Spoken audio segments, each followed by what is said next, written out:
Welcome to the Ascend Your Success podcast. Whether you're just starting out or are a veteran looking to grow your business, you're in the right place. Join us to learn how to achieve financial freedom while working and living life on your own terms. Hear valuable insights, strategies, and interviews with successful entrepreneurs. Get ready to achieve the success you've always dreamed of. Ready? Let's go. What's going on, guys? My name is Wyatt Reed, and this is the Ascend Your Success podcast. And today I get to interview my friend Jeremiah Smith. He's a local investor in the area, and he just quit his job to go full-time real estate. A lot of awesome conversation to be had in this interview, man.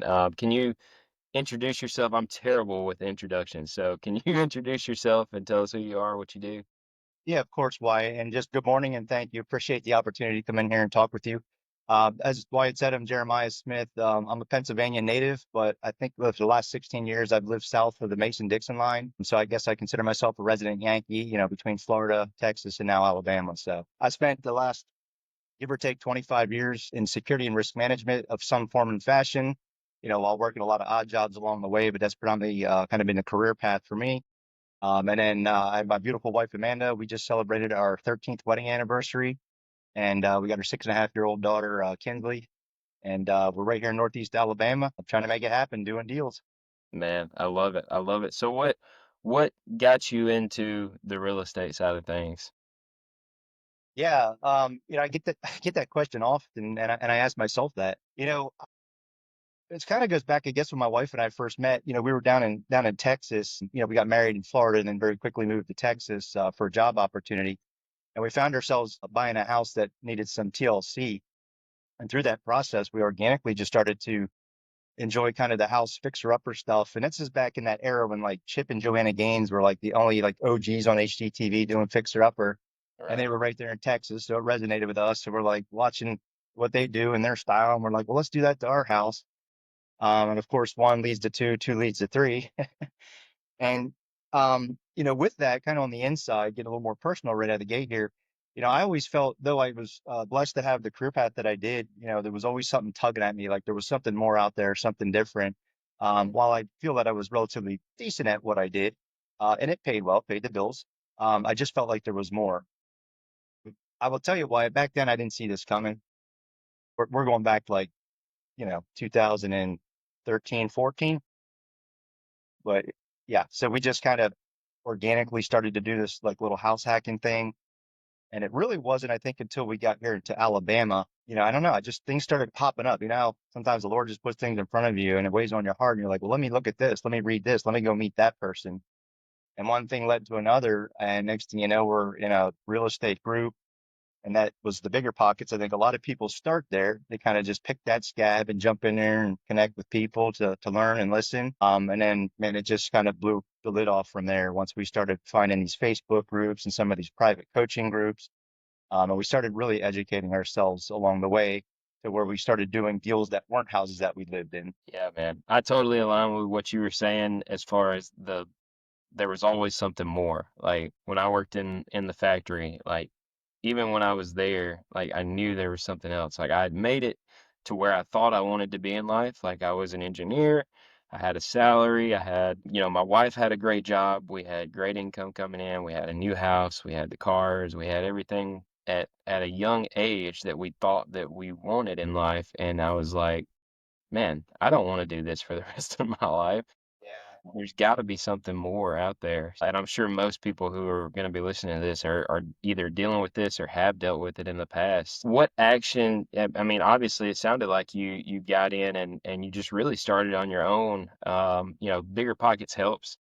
That's kind of how I got started too. And then hired a mentor and then took off from there. What did it look like for you to get your first deal and do that? I think you said you house hacked, right? Yeah, we house hacked the ones that we lived in. But our first quote unquote deal, if you want to call it like as a business in terms of when we formed our entity and said, hey, let's do this as kind of a side hustle. Mm-hmm. One of the things I learned early on, and I'm so thankful I did, was building that network. And that's something, as you know, that just never stops. It's like, lead flow or raising private money. It's networking is equally as important. And so we went into that space really hard, just building out a network of, going to local meetups, shaking hands with people, talking with agents, other investors, wholesalers. And so I guess in the early days, a lot of the deals that we did do as fix and flips came from wholesalers mostly. That's awesome. That was exactly how I got my first 5 deals too, from wholesalers and realtors. So if you're listening to this and you're like, just wanting to get into real estate like I feel, and Jeremiah, you may have a different outlook on this, but the way that I teach people is like you need to be finding leads immediately. Because if I teach you how to run numbers on a property without you having any properties yet, then I'm gonna have to reteach you whenever you get, the properties down the road. So, like, we start from day one looking for leads. Wholesalers, realtors, for sale by owners. I got 2 houses off of Craigslist in the past 2 years. So just there are so many free ways you can find leads. Now, when you start doing that, obviously it's the same as if you're sending out 1,000, 2,000 postcards, right? You've got to filter through all the crap to get to your one deal, right? It doesn't take anything less, you know? I love that. Why I love that you start the students there because it really is a funneling process or a mechanism. I'll tell you that I think I didn't share this with you, but it was like a 2 year period where I was kind of doing that sideline, going into bigger pockets, scanning Zillow like a lot of people do, thinking I'm gonna, find a deal. And I'm not saying you can't find a deal there, but I was kind of just lost in the sauce, out there just doing the Yeah, Zillow MLS listings. And it wasn't until I got intentional and had somebody kind of coach me and point me in the right direction and very quickly, oh, hey, what do you know? Oh, yeah, there's not one, but two popped up. right. And so, yeah, I really appreciate the fact that you start folks there. You're saving them a lot of time. Right, right, for sure, for sure. Time and money, because most people who are getting in are just regular, like normal folks, you know? I mean, we work 9 to 5 jobs. We're blue collar, I mean, white collar engineers, or, people who work in factories or whatever. I think me and you have a mutual friend, Gatlin. He worked at Waffle House, right? And so Yeah, and sure. he Go quit his Gatlin. job and is doing it full time. So just normal everyday people. So you got to kind of cater to that. And once you get your first deal or your first 2 deals, then you can start leading into the paid marketing and stuff like that, if that's what you want to do. So with that being said, I think that's a good transition to like now, versus then. What are you doing now? What does your real estate businesses look like, and what are you focused on now? Yeah, thanks. Well, I guess just I'll take one step back. So my wife and I, again, we kind of got into this together and we were partners and still are in a sense. But once I kind of transitioned out of the W-2 and leaned into it full time, even slightly before that, we recognized that, we're just not going to be able to both at this point in time in life lean into it the way we'd like to together. And so, she's kind of taking care of home base, if you will, works full time as a nurse, attends to our daughter as well. And then I then have the bandwidth and kind of the opportunity to go build a relationship and now a new partnership. So I guess what I'm trying to say is I have a new partner or a partner that I really, kind of am working with to take the business to the next level to help grow it and scale it. And so in doing that, we're sticking to a lot of the basics, things that work, things that are proven, continuing with building out the network, looking to see how we can JV with others and work with bird dogs, really developing meaningful relationships with wholesalers. And I think you'll appreciate this. I don't need to know 100 different wholesalers in a market. I just need to know 5 to 10 really good ones where we Yeah. can do legit, just good business together, and source deals, with each other and maybe from time to time, structure a JV or something like that. Beyond that, we are doing some Facebook paid, sponsored ads, which are certainly helping. We just shifted our markets a little bit, so we're starting to see the algorithm catch up. We had a lot more lead flow coming in this week, which is a good thing. But yeah, just, basic, Facebook ad marketing. We're also doing some free stuff in Facebook and then just really using the network. It's my partner's kind of in that same position. And I imagine this goes with you too. Like I didn't leave my W-2 to chase deals. I left my Right. W-2 to build a business, to grow it and scale it. But mind you, we are still, though we've been doing it for 3+ years, we're still feel like we're in that infancy stage to where, now the rubber meets the road. Like this is it. This is the full-time gig. And so we're really, really leaning into that. And so Yeah. that's kind Yeah. of where we're at today.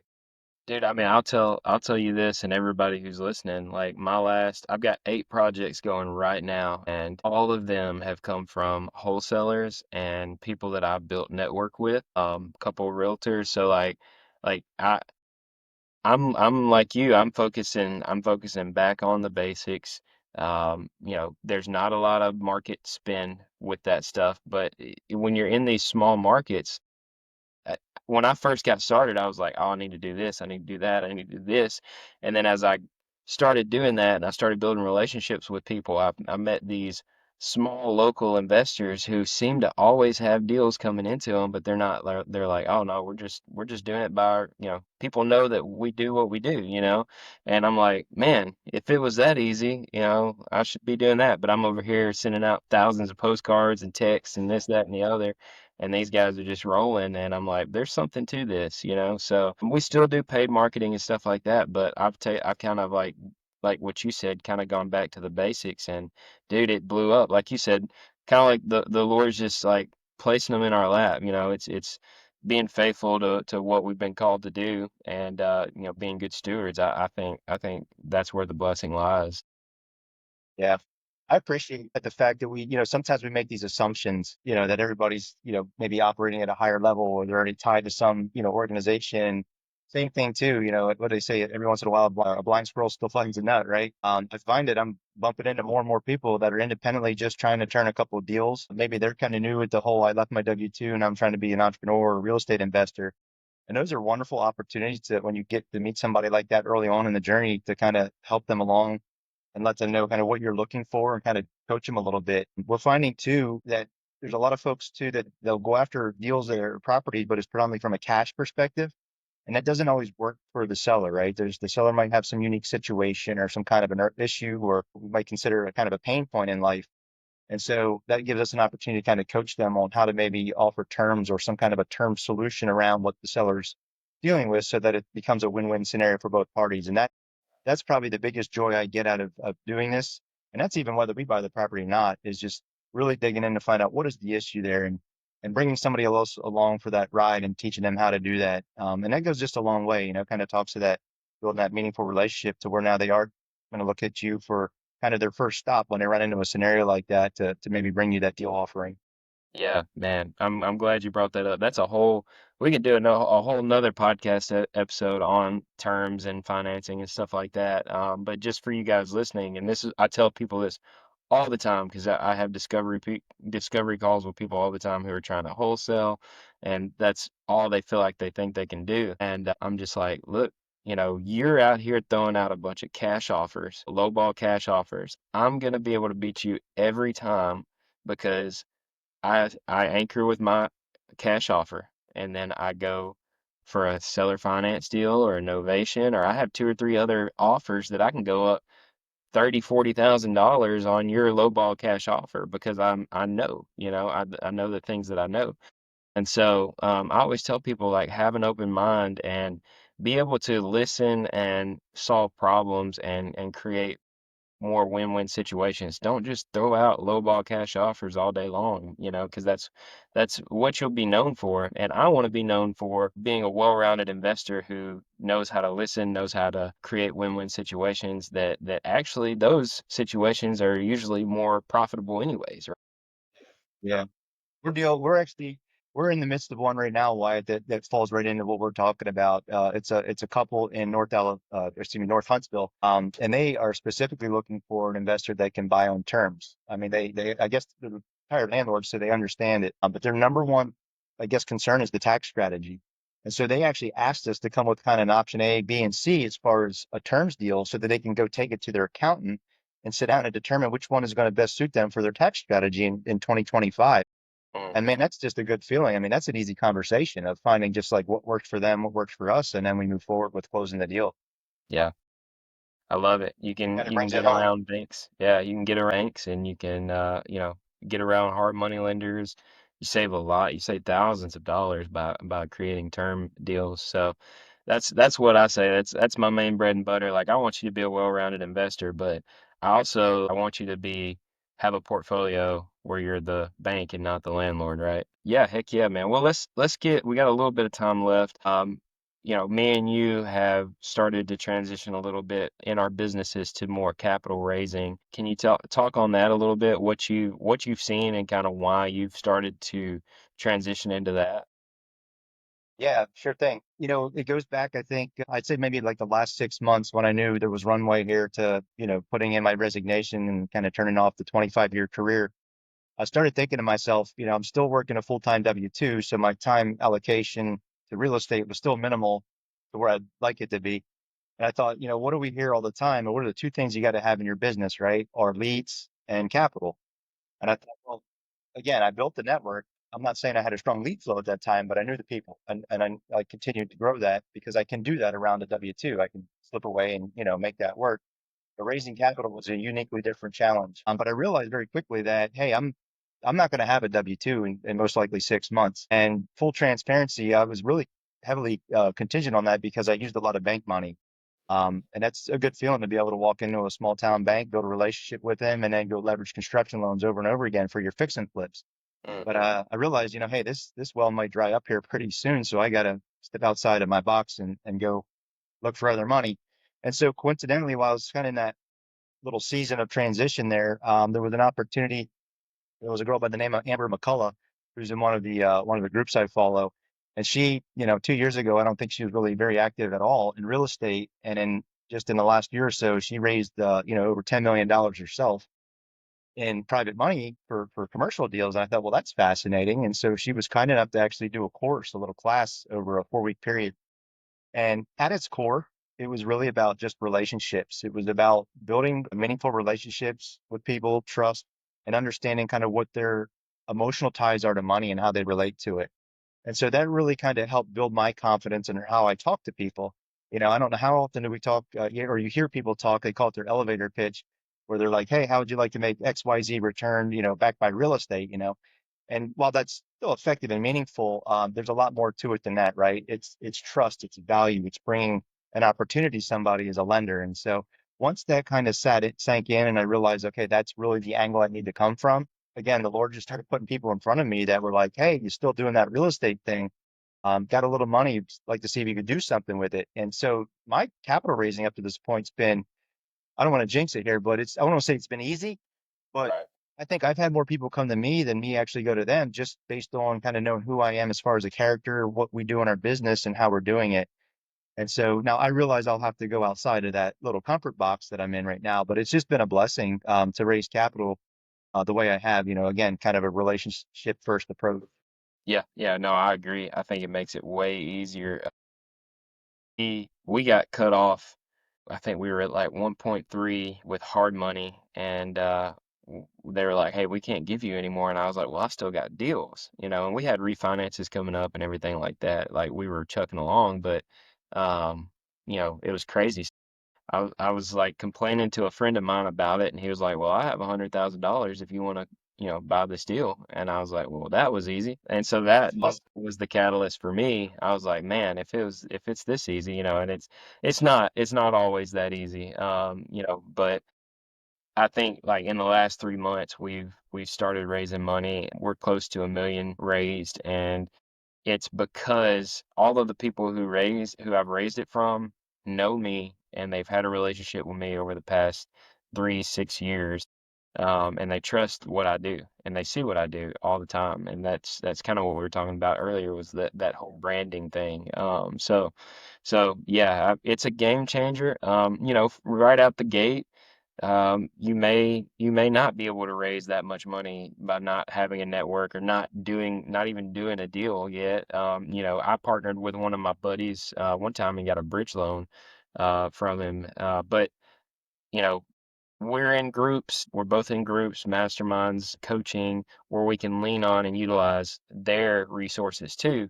And so I think that's really important thing for you to look at is get in a group, get a mentor, get whatever it takes to get access to somebody else's resources, utilize them until you can build your own resources and then rock and roll from there. Why it's something I'd like to kind of just touch on, because I don't want to sugarcoat, the raising private capital. And I think you agree with this. It ebbs and flows. Like that is a kind of a job in of itself to nurture those relationships and stay in touch with those people and keep the deal flow going too. Because when we talk about raising capital, sometimes or oftentimes it's somewhat of what we call a soft commit. The money might be there today, but if you don't come back for 6 weeks till you find a deal that fits that deal box for them, it might not be there. And so we've experienced that on the journey as well. So it's not all, puppy dogs and butterflies when raising private capital. That can be a full-time job of nurturing those relationships and keeping that kind of that even flow of deals and money match Yeah. together. Yeah, especially if you're raising deal by deal. Yeah, I think it's easier to raise deal by deal than to something like what we're doing as far as like a fund goes.